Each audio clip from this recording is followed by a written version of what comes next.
But 25 years later, in that moment, I was thinking about, my God, I gave up on me. And I didn't think I was good enough. Well, Tiff, welcome to the Red Hot Truth. It is so great to have you here. You know, when I spoke to you on the phone beforehand, and you shared with me that there was a moment that you realized you had been living 25 years with regrets. And I thought, wow, that is a significant time to be living with regrets.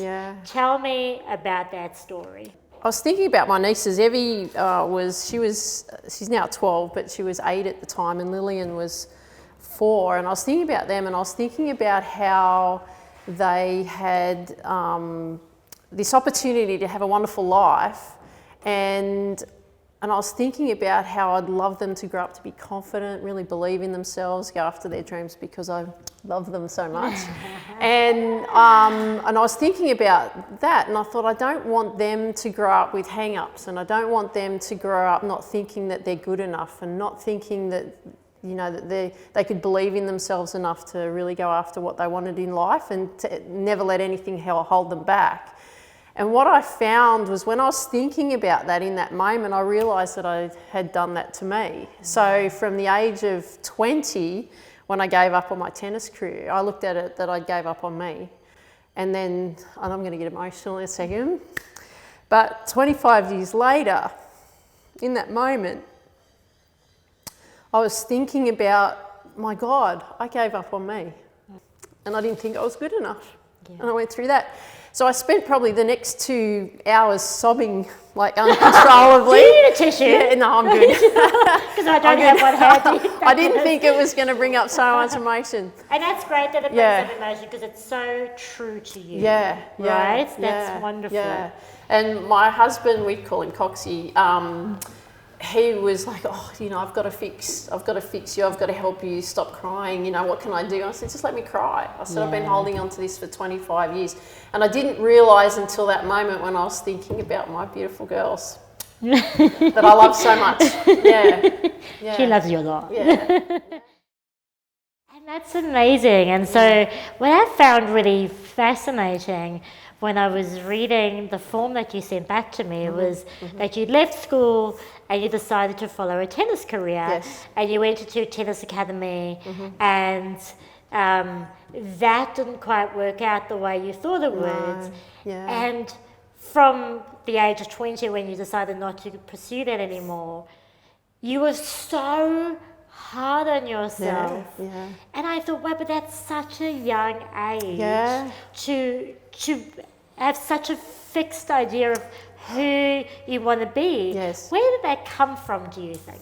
Well, I remember when we moved to Grafton when I was 6.5, 7. Well, I had my first tennis camp, and I don't know what other people are like, but as soon as I stepped onto the tennis court, because Mum said I used to run around the house with a tennis ball and racket and so on, but when I stepped onto the court, I really felt at home, like I felt like I belonged. And from that moment on, that was it. I just knew what I wanted to do with the rest of my life was just be a tennis player. That was it. That was everything to me. I lived and breathed it, didn't I, Mum? It was everything to me. Yeah, and so tell me, what wasn't working for you in the tennis, or what made you decide to give up? When I finished school, I went to the tennis academy, and I found that I was really struggling with competing. I was really struggling with that. I was losing every time I got out on the court, and I worked harder than everybody, because they used to say, oh, you can't do this, you can't do that, you can't do something else. Okay, so I'd go out and train harder, but what I found that every time I competed, I was losing. And when I went overseas, I was just losing every first round all the time. And I was like, I just don't know what's going on, because I'm working so hard. You know, are you doing everything that people are telling you to do? Oh, you're following all the rules. I was doing all the training. I'd train harder than anyone. Yeah. And I'd get out there and grind it out and do everything that I possibly could. Yeah. nothing was changing, And that was so frustrating. That was for you. hugely frustrating Yeah. for me, hugely, because I just didn't know what to do. I was in Germany. I rang Mum. I remember I stood in a phone box. Okay, Mum. What's that? Before mobile phones.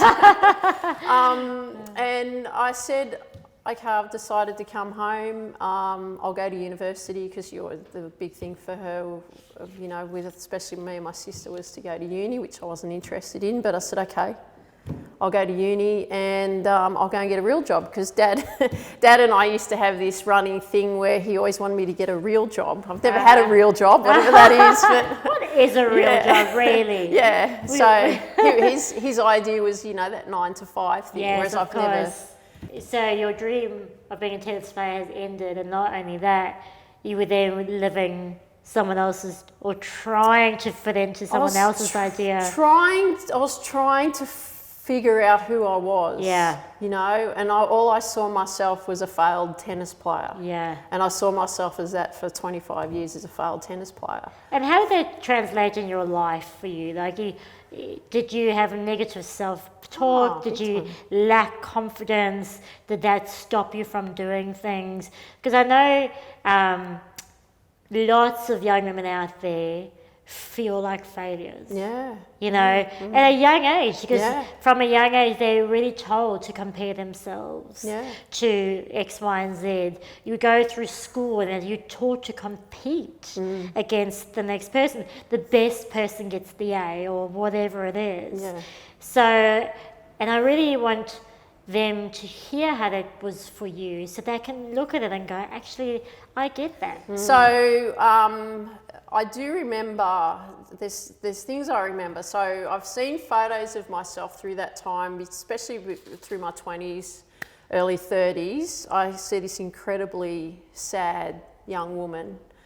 And at the time I didn't know that I was sad. Like, I just went, okay, well, I've just got to figure out what I've got to do. But when I look back now and photos that I've seen, I'm like, oh my God, that looks, poor girl. That poor girl, I feel so sorry for her. And I remember sitting in the train, and I had just come back to Sydney, and I was looking out the window, and I saw a tennis centre, and it just tore me up inside. I couldn't bear to look at the tennis court. Wow, I just had to turn away. Strong. It was just absolutely devastating for me. So trying to figure it out was, well, you know, I went to uni, did a sports degree, so I got a human movement studies degree, and I was like, okay, well, what will I do? I don't know. I'll teach tennis, I guess, because that's what I know. But like, it wasn't a passion that I wanted to teach, because I still looked at myself as a failure. And so, and I also started a sports skills business, and I was successful in the tennis coaching. I was successful with a sporty kids business that I had. I had a sports skills business for young kids to help them with their sport, and did that really well, but it wasn't fulfilling me inside, and I felt very empty. Because success without fulfillment is almost nothing. Yeah, right? yeah. And because I saw myself as a failure, and because I saw myself at 20 years of age, and I gave up on my dream, and I considered really I gave up on me, then it was like, okay, well, I don't know what I'll do. I'll just stumble along and figure stuff out along the way. And that was I pretty much fell into things. And I was doing a course earlier in the year, and they were talking about when you achieve goals and stuff, and I was like, well, I haven't really achieved a goal. You know, if I really look at it, like the goal that I really wanted to achieve, I didn't achieve it. So they were like, oh, no, but you've done this and you've done that. And I'm like, yeah, but I just fell into that. Yeah. That wasn't really what I wanted to do. Yeah. That's so incredible. So when you look at yourself now compared to them, what's the difference? I worked on me. But what's different inside of you? Very comfortable in my own skin. Yeah, and before you weren't? Not at all. And so not at all. How did that feel? Like, how did that stop you? I just felt like I never fitted in, because I always felt differently towards things. I always thought about things differently, and you know, I mean, like, I loved sport, and a lot of the people that I grew up with were not like heavily into sport like I was or anything. So I felt like it was a real struggle to fit in, and because I didn't think that I was good enough, because I had all this stuff going on in my head, Again, I felt like I didn't fit in either, you know, Yeah. because I was too caught up in my head, so I didn't see the big picture. All I saw was like this, Yeah. you know, and I couldn't get out of that. But I didn't know that that was the problem. That was the thing. I didn't know that that was the problem till later on. And I think, you know, especially also for young women now, is sometimes you don't have the emotional intelligence, right? You don't know how to process those emotions. Yeah. You don't know what the right questions are. No. And, you know, and where do you even go and find answers? Yeah, exactly. Right? Exactly. But then you said you started golfing. Yeah. And so tell me about that, because that's when you started going, oh, hang on. Yeah. Tell me about the golfing experience. Yeah, so, you know, 14 years later, after my torment about tennis and all that kind of thing, I discovered golf, and Mum bought me some golf lessons for Christmas. Mum's very supportive. Yeah. What's Dad doing?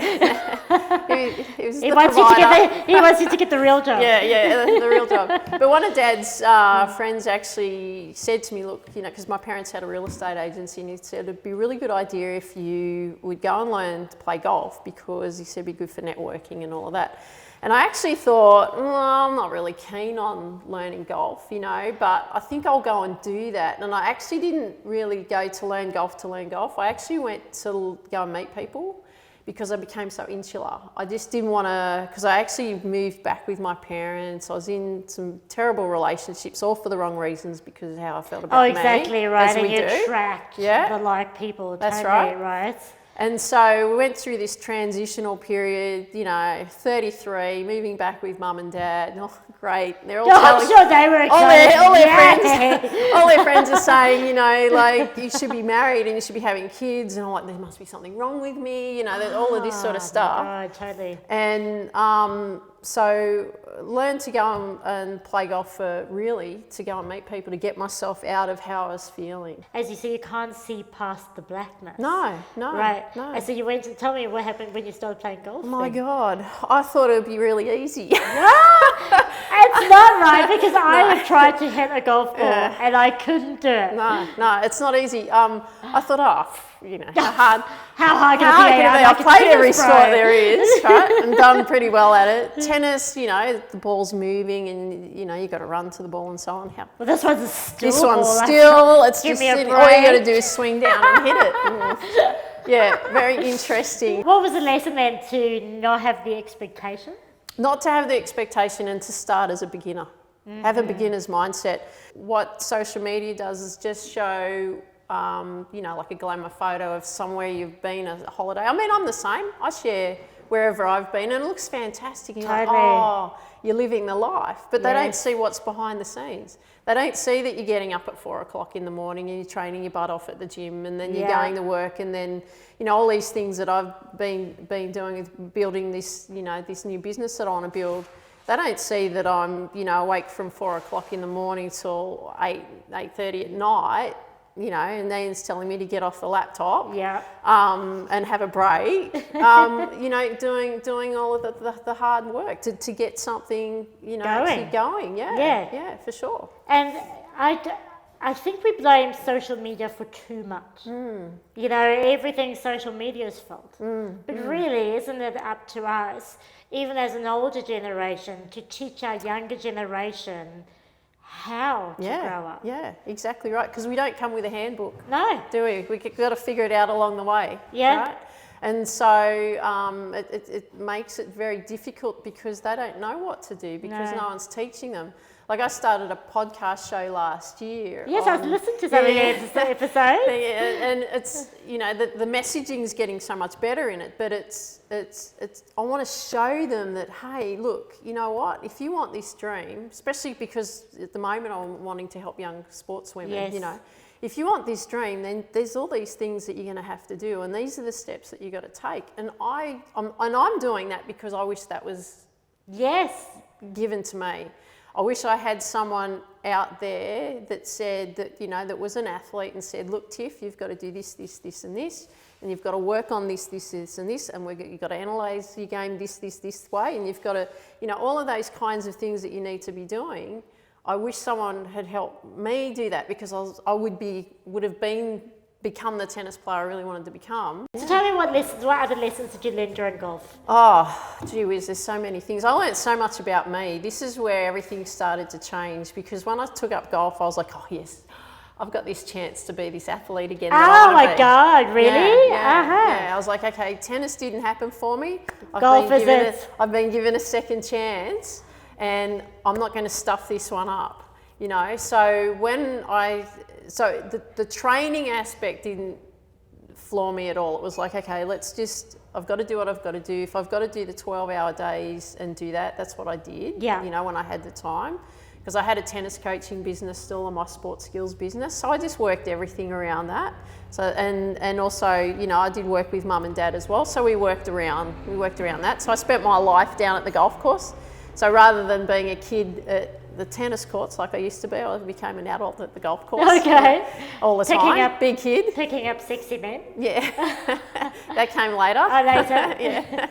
And then, but I didn't want, and I always consider it my tennis demons. I didn't want my tennis demons to come back and haunt me in golf, because I could see them coming up.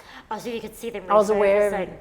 This time you were aware of them. I was aware of it, yeah, much more aware. So I was like, okay, we got to do something about this. So I started reading a book. I don't know if you read this one. It's quite a famous one. Think and Grow Rich. Yes, I know it well. It was my first book. High five. Yes, yeah. Now, before you continue, my favourite part of that book is the introduction, where he says there's a secret in this introduction, and if you can find the secret, then you don't have to read the rest of the book. Did you read I don't remember that. Do you know what the secret is? No, what was it? The secret is your thoughts create your reality. Yeah. Mm-hmm. That's what that whole book is about, isn't it? It is, yeah. Yeah. Sure, so tell me more about. Yeah, so I started reading that, and I thought, oh gosh, can we do this sort of thing? This is great. Amazing, right? Yeah, it blew my mind. So tell me, because for the audience who haven't read it, tell us what that book talks about. It really talks about how to get your thought process in place, right? And what you need to be thinking about. So rather than really thinking in simple terms, rather than thinking negatively, it's telling you how to push yourself forward and go after what you want, and what kind of thoughts that you actually need to be putting into your head versus obviously the negative ones. And because he went and he studied the richest men at the time, because it was written in a very, very early years, the richest man of the times, and that's constantly what the result was. They thought themselves rich in this case, but they aligned their thoughts with what they wanted, and therefore the words followed and the behaviour followed. Right? Yeah, definitely. So I thought, this is really good stuff. Great that I've been exposed to this. So I went looking for answers of, okay, how can I improve myself? And more about was, how can I not let these tennis demons come back and haunt me? What do I need to do that? So I went and did a course, personal development course. And what I discovered was a 3-day really intensive course, and it really stripped back the layers of all these things that I was holding on to. So I discovered a lot of things that I was holding on to as a kid growing up. And I was like, oh, this is much deeper than golf.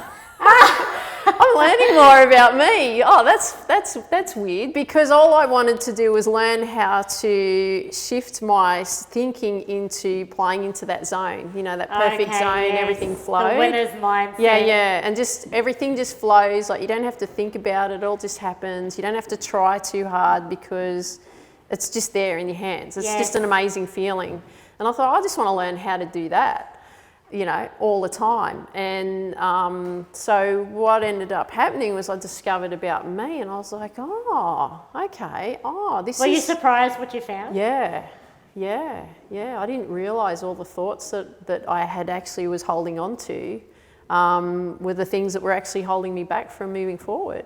And it surprises me that I was successful as a tennis coach, and successful in a sports skills business, successful as a golf coach, because of the lashings I used to give to myself. And that's not unusual, there's a lot of very successful people out there, but they're not fulfilled. They have such inner turmoil, which once again starts bringing up the question of what is success really, right? Yeah, it does. Because is success having a business, money, a car, or is success being able to wake up in the morning and look yourself in the mirror and go, you know what, you're okay. Yeah, exactly right. And that's what it is. It's looking at yourself in the mirror and going, I'm pretty good. I think stuff, do you do that right. too? I thought I was the only one who did that. Like, hey baby, come back to my place. I love that. Amazing. And so took a long time to get there though. it does take, and I love that because then it wasn't overnight, right? So it wasn't an overnight transformation, which once again I think in the personal development space is promoted as follow your passion and do the seminar and voila, you're amazing. So tell me like the process that sort of went through. Learning about. So we're from the seminar. Really, what did you go on doing? Well, when the more I played golf, the more I discovered like all these things that were going on. So I always say to people, if you really want to know someone, go and play golf with them. Because you really discover who they are, because all their vulnerabilities will come up. I can usually tell what a person's like by their golf swing, the speed of their golf swing and how they operate like when they're walking around on the golf course. Damn it, we should have brought him a golf ball. I've done a swing. I wonder what you can tell by me. But it's a bit dangerous. Just simple things, you know, you can see the impatience coming up in people and all that kind of stuff. And golf you can't be impatient with. So a lot of that's why I don't play it. I think it's, and I found like for me learning golf was very therapeutic because it helped me focus on something else other than me too. So I found that quite good.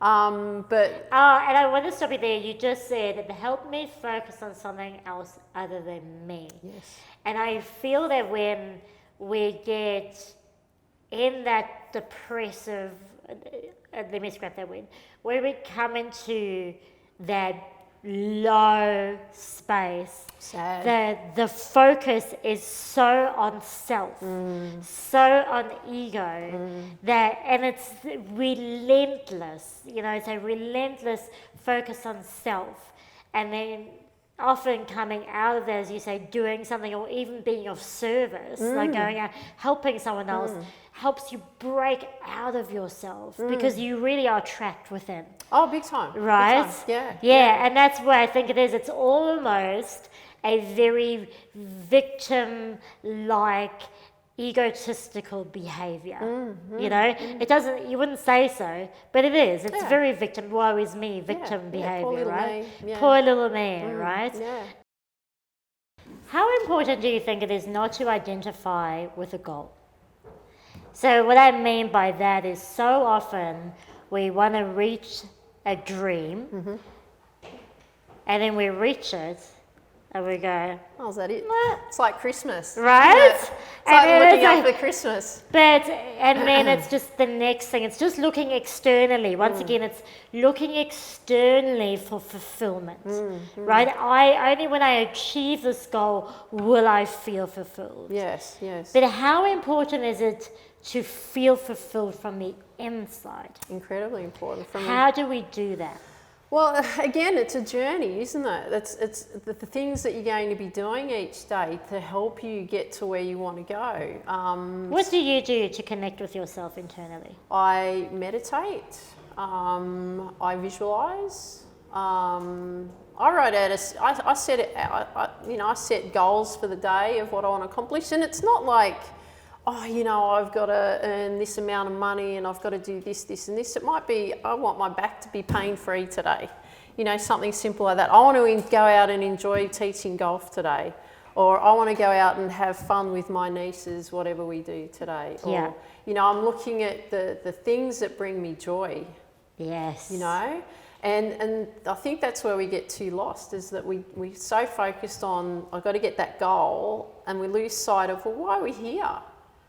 We're here to enjoy our life and to be comfortable in our own skin. And well, the interesting thing is I follow someone called Sadhguru, and he talks about joy being the prerequisite to life. So he's saying we have to be internally joyful, And only once we've reached that internal bliss can we then think about anything else. Yeah. Because otherwise, our happiness is always at stake. That's right. And we won't do the things that need to be done. That's exactly So right. if it's constantly attached to external things, then we will never do what needs to be done. Yeah. But if we can wake up every morning and know, I'm okay. Yeah.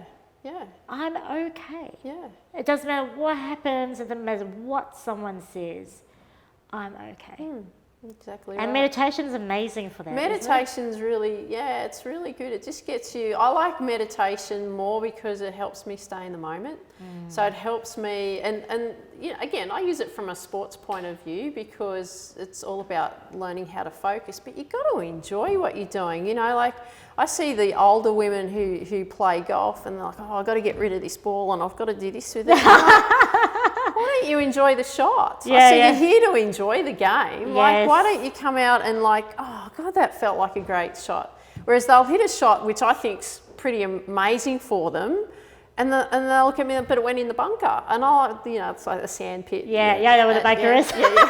Some people Thanks for explaining. Yeah, that's right. Big sand pit. We say, hey, and they go, but it went in the bunker, and I said, yeah, but what an awesome shot you played. Oh yeah, but but it's gone in the bunker, and now I've got to do. No, you hit the ball the best you've ever hit it. Enjoy that. And it's so true. It's celebrating the little wins. It is. It is, because the little wins bring the big wins. The little wins bring the big wins. That's so true. And I also feel we don't play enough anymore. No. We don't play enough anymore. Everything's so serious. Like getting a real job, right? You grow, and I'm just picking on that. Because your dad's sitting right there. Now, you wrote this amazing book. Yes. Called Focus. Tell me about the book. Really, the book is actually lessons learned from sport. If you don't believe in you, then you're not going to get to where you want to go. So I heavily talk about belief in the book because, like a sports person, if you don't believe that you're going to be a professional tennis player, like I didn't, then you won't. I wasn't, that kind of thing. So, and I pose a lot of, it's more like a workbook as well. Like I pose a lot of questions in the book and get you to really think about what it is that you want and then how you're going to get there and how you're going to solve these problems. I love the word focus. Yes. I think, when you grow up, I don't know if that happened to you, but I was always told to concentrate. Concentrate. All the time. No one ever taught me. But no one ever taught me how to concentrate. Exactly. No one ever shows me, like, this is what you need to focus, be present, cut out all distractions. And that's the same with focus. Yes, that's right. Focus. Yes. I don't know how to focus. Yeah. And I feel focus is so essential to come inside for everything in life. Because when you can focus, you can observe. And when you observe, you can actually see what's really going on. Yeah, you can. For yourself and internally and externally. And I heard an interview with a woman and she said, meditation makes you dangerous. Yeah. Because you can focus the mind. That's right. And I was like, that's so true. That is true. And I really wrote the book for my two nieces. That was really the motivation behind. I wanted to give them a blueprint because we don't have a handbook. There's something to help them along their journey in their life as they're becoming, young women. Who's in the photo? Who took? Oh, I don't know. No, it's just it's not like you in disguise. This is my younger self. Yeah, that's what I was like when I was like previous life. I was just wondering if you were someone. No one specific, but I really like the eyes. And like she's athletic. She's got determination, exactly right. And I do really like sport because I think sport teaches you so many lessons. So many. And also it teaches you camaraderie and focus. It teaches you so many beautiful lessons. And I think it's a beautiful way to help younger people deal with a lot of that. Because like your emotions go crazy anyway, right? To deal with a lot of that stuff. And I really want to acknowledge you for being so open and honest about living with regret for 25 years, because that's not an easy thing to do. You could easily be shameful about that, and but you're saying, hey, this is it. Yeah. And I literally wasted 25 years almost of my happiness. If I'm putting words in your mouth, just stop me. I could be doing that. No. And going, I want to take that experience and I want to share the lessons of that, not the anguish of it, but the lessons of it. And I think that takes great courage. And I really want to acknowledge you for that. Thank you. That's awesome. No, I feel like I should be high-fiving you. This is like a sport thing, right? I should be wearing something sporty. What am I wearing this for? Look, tell us, first of all, where can our audience get hold of you? Well, if you come to my website, it's probably the best thing, Tiffany, TIFFANY -Mika, MIKA.com. And is there a place there where they can sign up for a newsletter or something? Yeah, and they can send me emails or give me a call or whatever. It's got all my information, contact details and everything on there. Great. Yeah. Can I keep this book? I'll have to get you a copy. I can't keep this book. But I will get you. I'll definitely get you a copy of it. Yeah, because I would love to give this away to absolutely. audience members. Yeah, for sure. As a gift, and so they can, when they watch this interview and share it, that then they can grab it as well, right? And share it with their friends, right? Absolutely. So not this copy, but another one. No, that's the first copy. It just needs a couple little tweaks. Yeah. It's the original copy, so it just needs a couple little tweaks to it. Yeah. Oh my God, that's amazing. I won't say what the tweaks are, but it just needs a couple. Never mind. We won't know any better. Yeah. So my favorite question is, what is your red hot truth and how are you living it? Red hot truth, be comfortable in your own skin. I like to always say at the end of everything that I do is dream big, believe in you, and go after your dreams. Yeah. And how are you doing that? Read the book. Read the book. Stop giving all the secrets away. It's in the book. It's all in the book. But I just want to thank you again for sharing a wonderful story with us, for writing this amazing book for young women, and just making the workbook too, and for having the courage to follow your dreams now and not care what anyone else thinks, because you just know it's right. Yeah. So thank you for that. Yeah, pleasure. Thank you guys. Hello, fabulous woman on fire. I trust that this interview helped you get closer to your red hot truth. So give it a thumbs up. Remember to subscribe. Thank you for supporting the Red Hot Truth, and we'll see you next time.